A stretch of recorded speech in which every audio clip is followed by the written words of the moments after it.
Welcome to the Drive Network. You're chilling with your boy Big Bucks. I'm not alone. I'm with my boy Ofentse. Welcome to the Drive Network, there. Thank you for having me. How are you? I'm good. It's been a while. It's been a while. Been ages. We've been planning. We've been planning. Yeah. But finally we're here. But before we start, the Drive Network is a podcast that's driven to inspire you through the journeys of the people that are doing well around you. I take that's a compliment. It is. It is. I take it as a compliment. It is good. Yeah, I know. No, thank you for joining me. So I'm going to introduce the as Ofentse Oganne. So I want you to go ahead and introduce yourself. All right. Right. So yeah, Kalibito, I'm just gonna try to keep it relatable as possible. Kalibito ke Ofentse Oganne, hailing all the way from Potchefstroom.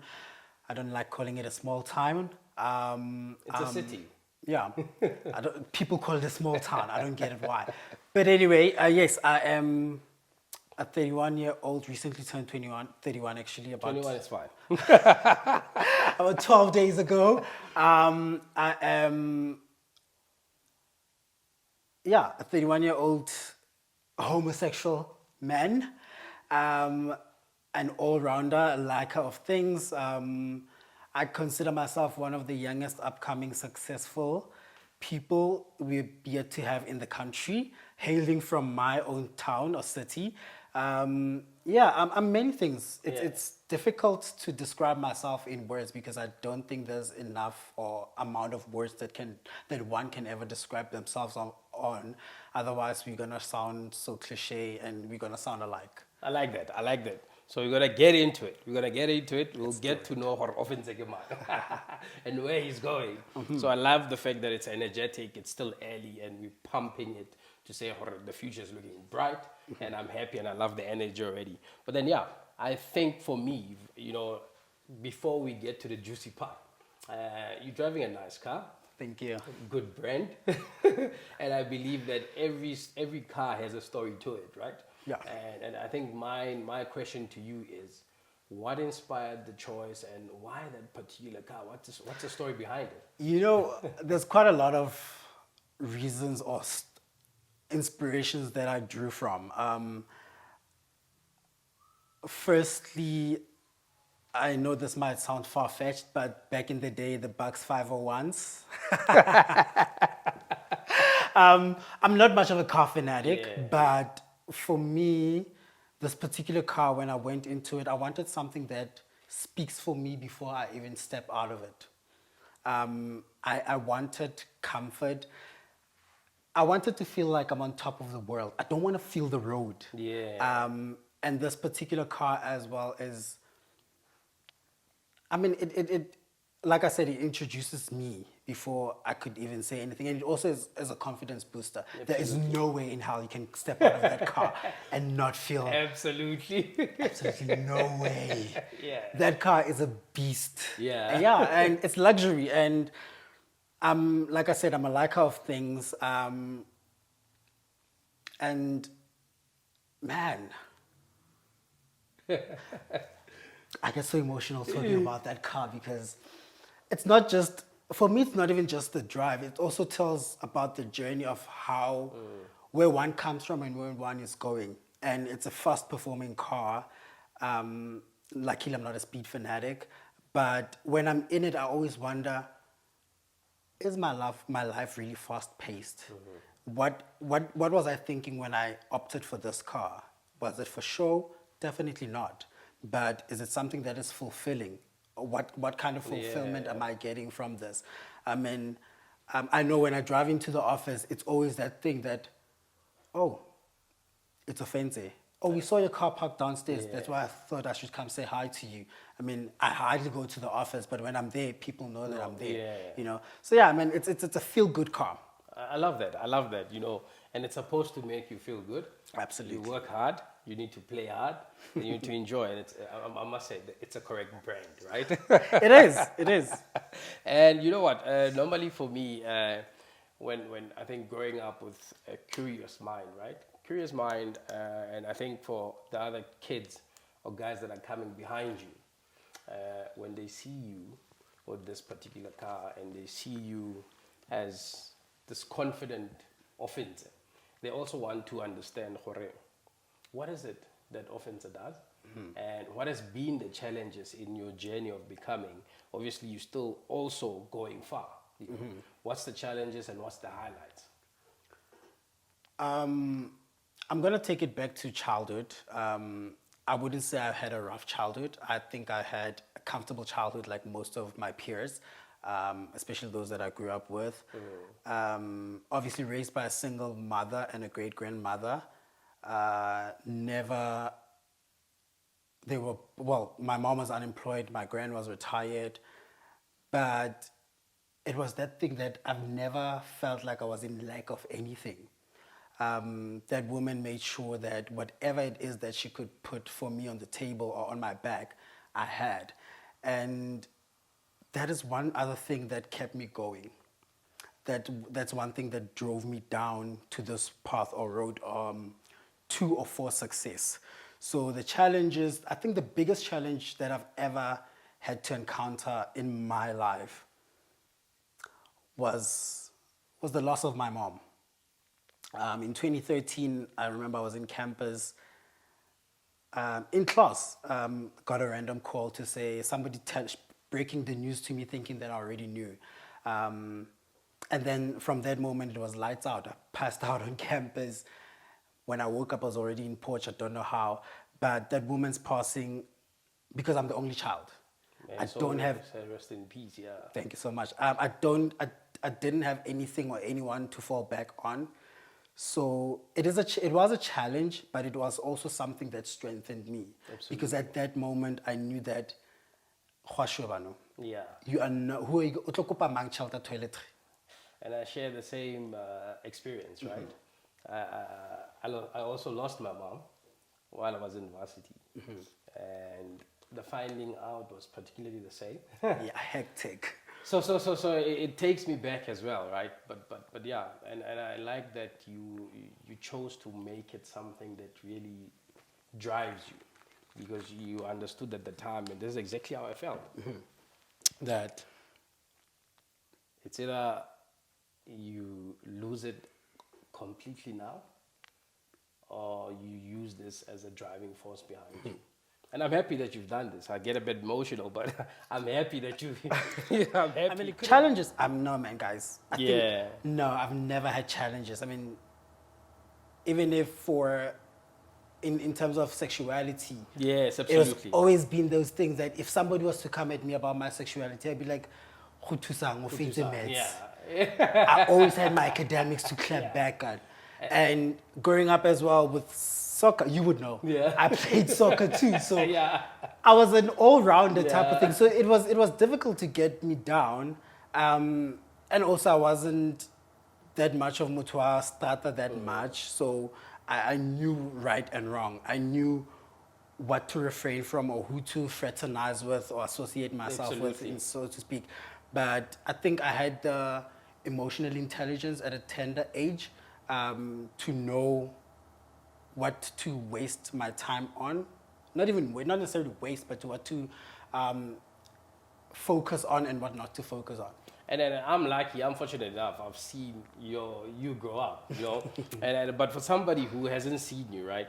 And that was my next question, your upbringing. And how do you then deal with people that, don't really understand, especially from a sexuality perspective as well, to say, this is me. How do you then, and from Kokasi, it's like typical people that sometimes don't necessarily get that. But then how do you then come up and still stand out so strong? Look, it wasn't quite easy, especially with where sexuality is concerned, because before having to know, Jorge, this is who I am, this is what I'm about, I hid behind a lot of things. I hid behind dating girls, for example. And why? I'm glad you touched on that, because I have a friend, right, who at varsity, we start there first year, and I can see, man, this guy, no. He's trying, but no. But I give him his time. And by the way, he's dating the hottest chick on campus. It's always the case. Everyone's like, always the case. What's happening? But later on it comes out, you know. So I often wonder, what's that process all about, you know? I think my coming out, especially to my mom, was in an abrupt manner because it happened in 2011, if not 12. I was in varsity already at that time, and then in my street, I remember there was somebody who is lesbian and had brought her girlfriend over, I think for a couple of days. So they were, for lack of a better word, I'll say parading on the streets, holding hands and whatnot. So they were like forcing it on people, like, you're This gonna is see us. this is us. And then I remember this one time we were having Sapakochai, and then my mom went on some, hey, Ofentse, nagana, mokete kete kyo, pesa mo start and I was like, girl, before you go any further, let's start here. Yeah. You've got your own, yeah. And I was like, this is what's happening. Yeah. And she was like, gee, smile. I didn't give birth to no faggot. And I was like, for the mere fact that you know the word, girl, you've been woke. Yeah. So it was, and I mean, she knew from a very young age because she's always been protective of me. And if she would hear anyone calling me names in that regard, she would come into my defense. But for somebody out there who, obviously the young ones, I wouldn't actually talk directly to or address directly a young one. Yeah. But I will talk to those of us who are, I'd like to believe, matured, that nobody owes you any explanation, especially where sexuality is concerned. And the reason why I'm saying I'm not talking to the young ones is because it's not up to the young ones to rectify our mistakes or our what we've normalized. So it's not even their duty or prerogative to want to change that. We should change it. We should, I mean, at a young age, we need to refrain or stop doing a lot of things that were probably done onto me maybe when I was playing soccer. I mean, now that I think of it, I mean, niggas has always been homophobic. Yeah. But at the time, I didn't know because, yeah, it hurt, but like I said, I already knew what is it that I could do or say to clap back. But it's not everybody who knows how to clap back or who have the time nor the energy to do that because it might be dangerous. I mean, in today's time, you say something that is offensive to the next person, you find yourself stabbed. So, yeah. Yeah, it's tricky. And then tell me, the part of the what do you call it? You look at your corporate life, doing well, flourishing. I've seen it. You might have seen this face on TV. Oh, yes. Oh, yes. So how does it impact your corporate life? Has it been accepted from a corporate perspective? What's your take on it? You mean my entertainment life? So, entertainment has always been what I wanted to do, but my former high school English teacher, Miss Khan, had advised, because she's one person that I used to take guidance from, and like career guidance, and she said to me, look, you have got the great flair of the dramatics, you got the potential, I would advise you to go on to entertainment and whatnot. However, entertainment industry in South Africa does not have security. Yeah.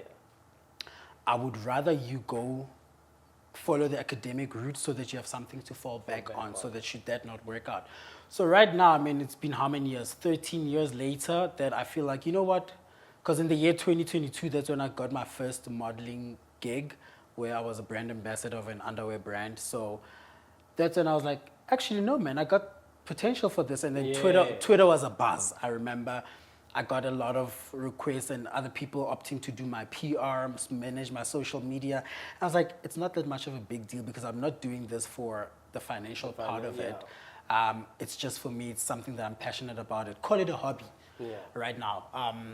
But I don't think there's anything that can hinder my professional life. I love corporate SA with everything in me. So with a couple of advertisements that I've been doing, shoots here and there, they've been mainly motivated by my corporate life. Okay, great. This is Ofentse. Yeah. Monday to Friday, I cannot dress down for anything. I No, cannot. I know. And yeah, now this dressing up, BMW, a couple of ads, underwear. Does this increase your black tax? Fortunately for me, I do not have that. Oh, great. I do not suffer from black tax. I think it's I will call it the respect that I somewhat commanded Okay. from not even family members. I mean, even somebody on the street, you don't come on to me and say, "Rekele birdy too." I will not do Yeah. that. Not in a snacks way that I will not do that, but I grew up in a sense where I've always liked to respect and be respected by adults. Absolutely. So ha o le mogolo ko nna ke tlo go dumelang bagolo a re tlotle. Yeah. So how tla mo go nna o nkopa ke go rekele beer, for me it's like you're taking away the respect that I have for you. And when I'm pushing it to family, I think because my mom had already instilled the whole thing ya gore offense, if you don't have certain thing, amogela. So that motho mong a sa tla mo go wena a re, yeah. I did this for you. So I think this is just me and my thinking. I think because I've never been knocked on anyone's door to seek for financial aid or anything of that sort, nobody in my family can be abruptly come on to me and say, hey, I need 15K. Absolutely. But I'm not saying I will not help out where there is a need. I will help out definitely. I consider myself a more supportive person. And hey, I'm not calling out for black tax for this guy, okay? No, oh no, definitely. Don't even try it. Don't even try it. So yeah, I can safely say that I've never been a victim of black tax. I don't know what that is. That's great, and I think I'm urging to go drive your BM a bit. But before we go down to see this lovely car, right? Any words of wisdom to anybody younger that's aspiring to be successful in any field?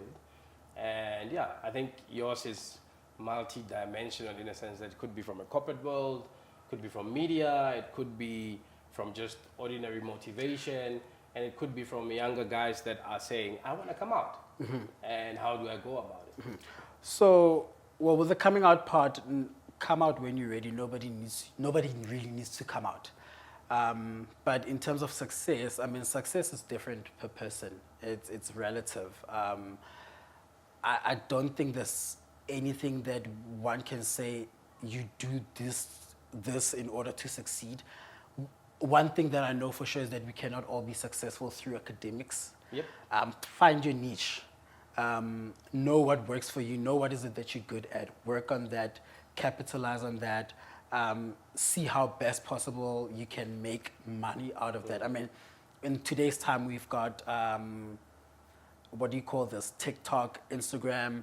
People are now using social media as businesses, and people are being successful. Yep. I mean, I know I used to not look down, but I didn't think that it would be something that offers that much of financial security or one could gain success from a social media platform.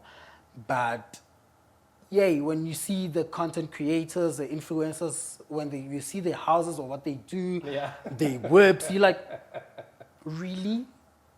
Just press, stop, play, wait till you step, mole, this is what you're getting. And that's what I mean by when people find their niche, and then they capitalize on that, make money on that. I, for one, I knew that I'm going to be in corporate. I've always loved being prim and proper. I know I'm meticulous in everything that I do. I love administrative work. It's one thing that grounded me to say, to really shape me into this young professional that I am. And the willingness to learn is important. Yeah. Just because I can safely say that I went to school and I'm still studying does not necessarily mean that I'm right. By the way, you were writing an exam today. I was writing an exam today. How did that go? It went pretty good. Of course, I passed. I know it is a distinction, but I'm confident. I'm upset. Not upset, but I think it would be like both 76. We will publish the results. No, definitely, definitely.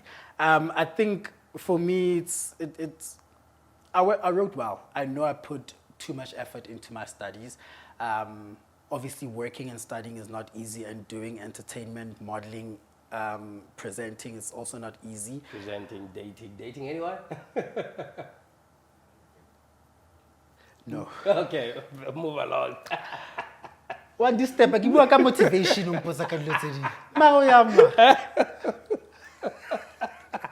I'm just checking.